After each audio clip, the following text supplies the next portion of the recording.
Hello, everybody, and welcome back to the show. This episode is brought to you by The Wellness Paradigm, a holistic health coaching company shifting the way that women understand and heal their bodies. Through bioenergetic testing, functional lab testing, and functional nutrition, we uncover what traditional approaches often overlook, so you can stop guessing, start healing, and finally feel like yourself again. No more one-size-fits-all protocols, just real healing, deep-rooted clarity, and the confidence you deserve to feel incredible. It's time to shift the paradigm of women's health. Now, on to our show. Good afternoon, Lisa. Good afternoon, Shannon. How are you? I am so great, and I'm so grateful that you took the time to be here today. I'm really excited to bring Lisa and her, story, her knowledge onto the show.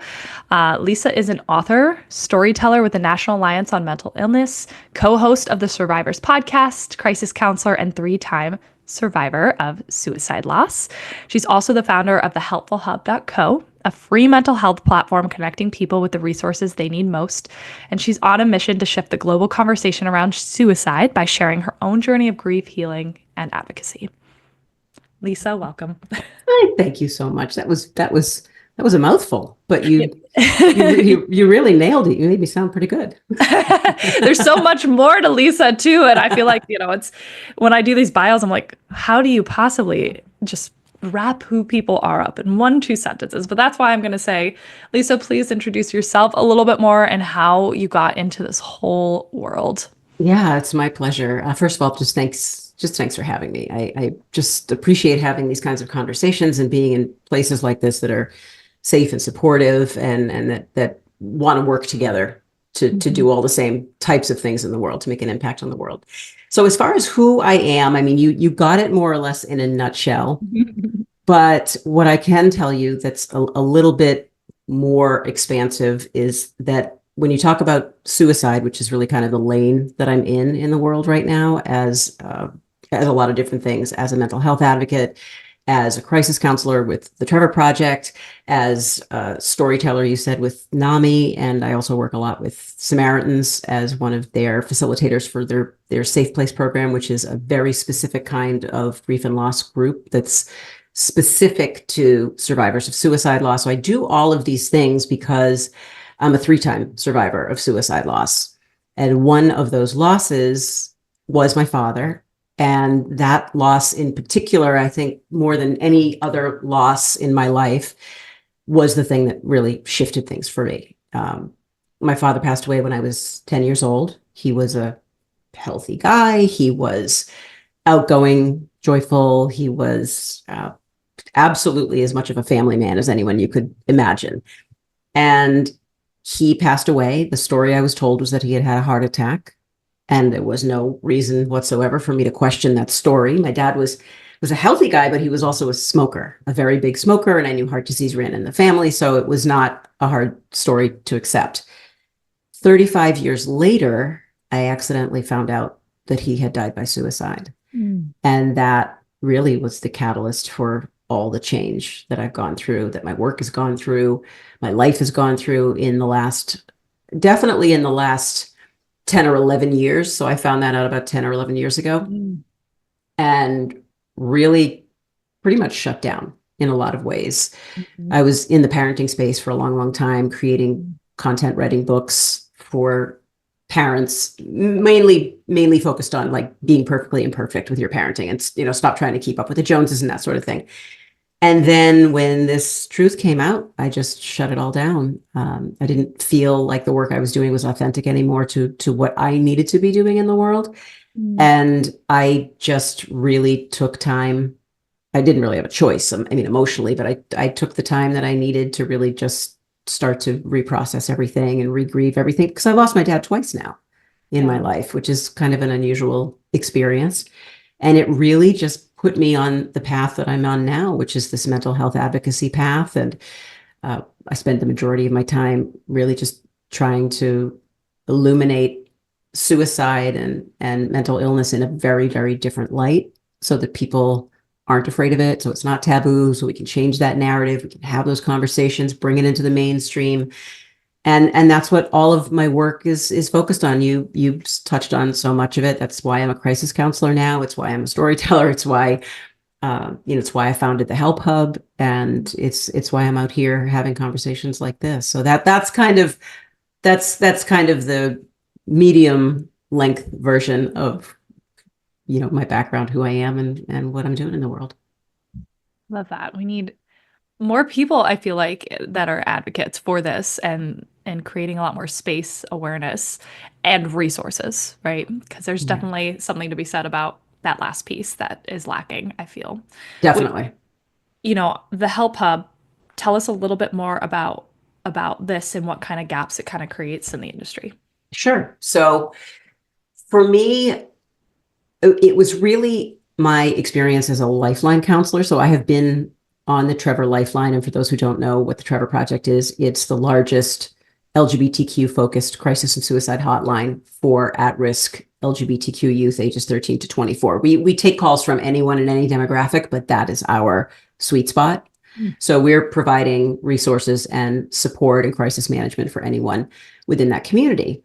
And I started about 3 years ago, just about 3 years ago, on the Lifelines. And one of the things that became super apparent to me almost from the beginning was the importance of resources. Because when you think about it, when you're in a headspace that is a desperate headspace, and people who call crisis lifelines are not always necessarily suicidal or homicidal. They may be facing homelessness or abuse or struggling with coming out, or they've lost a job. So there are a million different reasons why someone calls a lifeline. Mhm. But when you're calling a lifeline, more often than not, you're dysregulated. More often than not, you're in crisis or you're struggling, Mhm. and you're not in a clear headspace to make good decisions, number one. And number two, oftentimes you need help, but you don't know where in the world to go for the kind of help you want. And you don't even have the brain capacity to go looking for help. So I Mhm. saw that as a gap in this community, in this Mhm. industry. And I started kind of squirreling away resources because I have the benefit of all of these resources that are, of course, curated by Trevor and that are just out in the world. So I was now getting exposed to all these resources, and I just kept this list, and I eventually just added it to my website, which was really just, it was lisasugarman.com back in the day. It was just a place to showcase the work that I was doing. And if people wanted to see what I was up to, that's where they went. And so I added a resource page. And it was ultimately, in the beginning, it was a lot like most organizations' resource pages. It had like the big organizations on there. It Mhm. had the Trevor Projects or the 988 Crisis Lifelines, the big ones, but they were very generic, and Mhm. nothing really was available that I could find in one place that was dedicated to any community, like wherever you are coming from. If you're part of the BIPOC community, if you're a veteran, if you're part of the elderly community or the API community or the queer community, you need something a little different depending on who you are and where you are and what your background is in the world. Because Mhm. even though we struggle with all of the same things, like we all deal with grief and loss, and in some cases, suicide or mental illness, the way that we experience that is very different depending on who we are in the world and how we show up. So there wasn't a place where anybody in any community could go and say, okay, well, there's a resource page for me and there's a resource page for me. So I built the place and kind of transformed my existing site into the HelpHUB. And when you land right on that page, the first thing you see is this big grid that has these subject headings. And all you do, if you're part of the elderly community and you're looking for resources, you click on that elderly button. It takes you to another page that's got nothing but resources to support you in that community. Everything is vetted. There's a direct link right to the organization descriptions, and there's no thought involved. So people have the resources that they need when they need them most. And I just have continued to build it and added a very comprehensive toolkit section as well, with shareable, downloadable, printable PDFs and infographics and conversation starters for people who might be in crisis in different ways. And so, yeah, I just have been building it out and will continue to build it out to kind of support that need. I love that. I love that. Thank you. Especially, you don't think about this when you think about, a suicide hotline or something like that. It's just kind of all lumped into one. But you're right. I mean, I feel like too, the difference between getting through truly to somebody who are in these different aspects, you can get through to people a lot differently if you have the right resources for them. Yeah, exactly. And not everybody needs the same things, is what it boils down to. You mentioned conversations, and I feel there's a lot of taboo. People don't want to talk about this.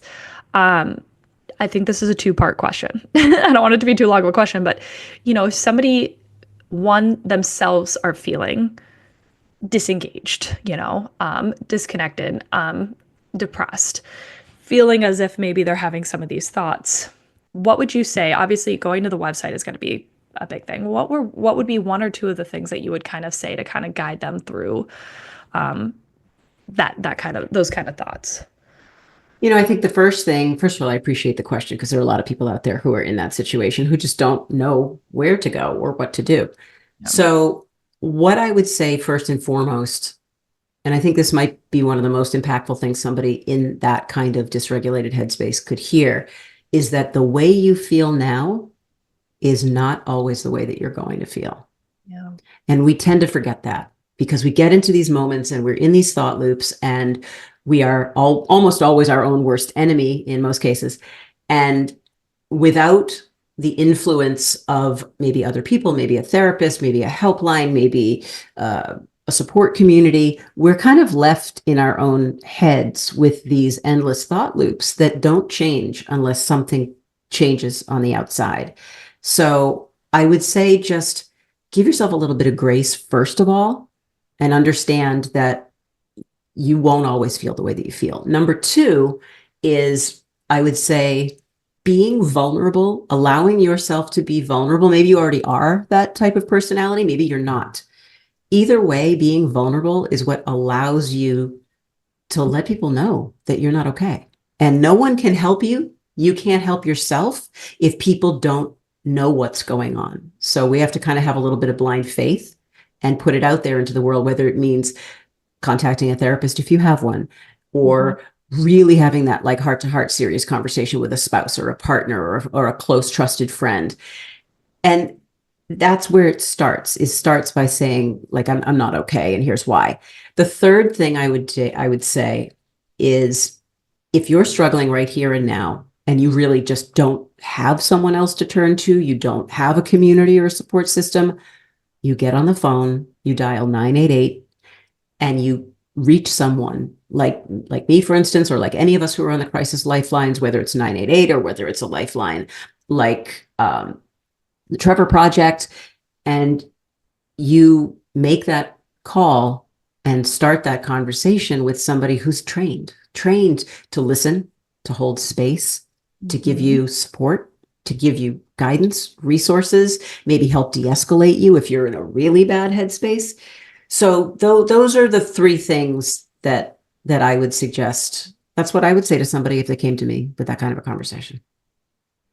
I like what you said too at the end, where it's like, it seems obvious it's just talking to somebody that's trained, but sometimes, friends, family are the first people we're going to think, but they don't quite understand, and we're worried we're going to hurt them, or worried, then they want to almost fix you, you know what I mean? Yeah. And that's not the job, and so talking to somebody out of that emotional attachment, Yeah. and also, who does this, knows how to de-escalate, as you mentioned, I think can be an often maybe overlooked, very powerful aspect to all of this. Well, it is. I mean, there are definitely benefits to talking to someone that you feel close to talking to a friend or a family member or a coworker. Like, there are benefits to that. At the same time, too, there are cons because, like you said, someone could feel like they don't want to be a burden, so they don't want to share, or there can be embarrassment, or they feel like they're going to be stereotyped. There are so many different reasons why people don't get honest and vulnerable and share. So that's one of the reasons why I go around having these conversations, explaining to people what can really come from sharing what's going on the inside, like the help that you can actually get when you need it, just by being open and honest and by reaching out to whoever it is that you feel like you can reach out to. Yeah. I think on the flip side of this question, if somebody were watching a family member, friend, coworker, I know there's different aspects emotionally to all of these people, but struggle a little. Maybe they're not sure what's going on. They just know that something, which this is hard because a lot of times I feel like it's the happy-go-lucky, never show any signs people, but maybe they're sensing something's off. How would you say, how could they gently approach the situation? What sort of questions could you maybe ask? What sort of support could you lend from a little bit of an outsider perspective? So it becomes really, really important when you're checking in on someone like that, when you're kind of doing a little pulse check with someone. If you're not really sure what's going on, and of course, there's so many factors to consider, like what's your relationship with that person? How close are you? How open have you been? How significant do you think the issues are? Like, are you worried that someone's going to go home and take their life? Right. Or are you just thinking this person isn't themselves, something is off, you don't know why? So language and word choice becomes really, really important. So let's say, for argument's sake, that it's someone who you work with, and it's someone who isn't showing up to work in the same ways. Maybe they're slacking at work, or they're taking lots of time off, or they're making lots of mistakes at work, or they're withdrawing, or like behavior is off. So it's really noticeable. Mhm. It becomes really, really important to have an honest conversation and use language like, hey, I, I care about you a lot, and I see there's a shift in you. And I'm not quite sure what that could be. I don't know if anything is wrong. If something is going on, I want you to know that I'm a safe space. I want to ask you, like, are you okay? Like, that's kind of the base level. It's like the are you okay question. But you got to be careful with that, because you don't want to ask someone who's struggling, who isn't talking about it. Oh, but you don't want to ask them closed questions. You don't want to ask them a yes or no question, because they're going to, then you're talking about the extroverted people who are always like, I'm living my greatest life, and I'm so good, and everything is so solid for me. And they are absolute disasters behind closed doors. It's very Mhm. easy for someone to just yes a question away, and then you have no idea what's going on. So you really do have to ask open-ended questions like, are you thinking of harming yourself? Are you thinking of killing yourself? And I know that there are people listening to you and I talk right now who are like, are you out of your mind? Why would you say that to someone that you think might be contemplating harming or killing themselves? I'll tell you why you say that. You say that because, number one, if I say that to someone who's really not okay, immediately they know I'm safe. Immediately they know I am validating whatever it is that they're feeling, whatever it might be, and they know that I'm somebody who wants to help. So it actually does what most people's instinct does, the opposite of what people's instinct says it will do. Instead of Mm. putting the idea into somebody's head, what that does is actually help de-escalate a person. It helps reduce the likelihood that someone's actually going to do something, because now they know you get that they're not okay and you take them seriously. So be prepared, though, if you're one of those people who's like, okay, I have a person in my life I'm thinking about asking these questions to. Most everybody wants to help. Most everybody wants to offer some kind of support to people that they care about. It becomes so scary when you think about actually saying those words to someone, not only because they're really intense words, Yeah. but people are scared shitless about what it is that they're going to get back. Like, what do I do? Oh my God, what do I do if that person I just asked says, yeah, actually, I don't want to be here anymore, or I do want to harm myself, or maybe I've tried to harm myself. Like, then what do you do? Mhm. And what I would say to that is almost in a lot of ways the same thing that I would say to the person who's struggling themselves. I would say, okay, it's not your responsibility to fix your person. Yeah. It's not your responsibility. It's not a crisis counselor's responsibility. It's not even a therapist's responsibility. We're there to hold space. We're there to guide, to support. And I would tell the person who's struggling that you're there to help them in whatever way they think they need help. Maybe that means finding a therapist for them. Maybe it means calling 911 on their behalf, 988 on their behalf. It could be a lot of different things. It could just be holding space. But you always have the 988 crisis lifeline in your pocket, no matter what side of that question you're on. These are hard conversations, Yeah, yeah, they are. you know. And I I would love to ask you a question as somebody who pours into so much of this advocacy work, how do you personally protect your mental health, your emotional well-being while dealing with, some of this kind of work? That's a question I get a lot. Hmm. And I've got my family kind of pulse checking me all the time. So you and I were talking about my daughters when we were offline before you hit record, and my daughters are grown women and they are hyper aware of the work that I do every day. My husband, my family, my mom, hyper aware of everything that I do every day. And I mean, my days from beginning to end in most cases focus on creating content in some way around either suicide awareness or prevention or sharing my story, or I'm on a lifeline, or I'm working on a book chapter that's, relating to suicide, or whatever it is that content that I'm creating is all related to all of that. So I have to have a strong self-care practice. I have to have really well established and rooted boundaries. And I didn't always have that, but it's become a huge priority for me. Like, I have certain things in my life that are just a part of my own personal practice that are non-negotiable for me. Like, I get up every single day. I'm an early person. I get up, I'm like 5 a.m. every day.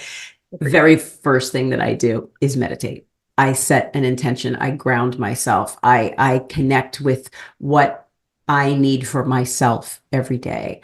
I do all the things, like I fuel myself. I do the proteins, and I do you and I are both like, drinking our waters, and I'm a little bit of a fitness junkie. I love to move my body, whether it's running or lifting or yoga or um, whatever it is that's active. I make sure that I do those things. And, I journal. I've had a lifelong journaling practice because I have a lot I carry in my head and I need to sometimes put it somewhere. I have, regular appointments with my therapist every week. And those are things that are so critical for me doing the work that I do, to allow me to process it all, allow me to just have a place to put it all, and have a way to support it all. So that's what I do. I love that. Hmm. It's so important to have those self-care practices, especially the work you do. So I'm glad to hear that. Yeah. I think kind of wrapping up here, if somebody were to one want to reach out to you, where would they find you? The best place in the world to find me is through the HelpHUB. All anyone has to do is go to the helphub.co, and every single thing I do in the world funnels right through there. That's where you can find the Mental Health Resources Hub. It's where I have a YouTube channel with lots and lots of short form video on all the different mental health related topics, suicide in particular. My podcast that's fairly new now, called The Survivors. We're just in our second month of recording. Um, I record this weekly podcast with this amazing human, Gretchen Shozer, who has her own mental health podcast called Shit That Goes On in Our Heads. And together, she's an attempt survivor. I'm a multiple loss survivor. We talk about every angle there is to suicide, and that funnels through the HelpHUB, as well as tools and content and books and socials and all the things. Um, I'm called to ask one more question, but if you have one more little nugget, little takeaway to somebody that's listening to this, they're clearly being called to listen to this for either their own purpose or somebody else. What sort of just overarching just advice, little nuggie would you give them before they left? I think I would just do the thing that I do, say the thing that I say to myself every day, which is that we're just a work in progress. We're all just a work in progress. And the one thing I think we all forget to gift ourselves enough of is grace. Yes. If we're in a bad place, it's human. It's part of the human experience. Like, not all days are going to be great.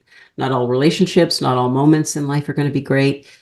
But then so many of them will be. And we just have to let ourselves sit in whatever moments we're in and give ourselves that grace to absorb it so that we can move through it, because that's the only way you get to the other side, is to go through it.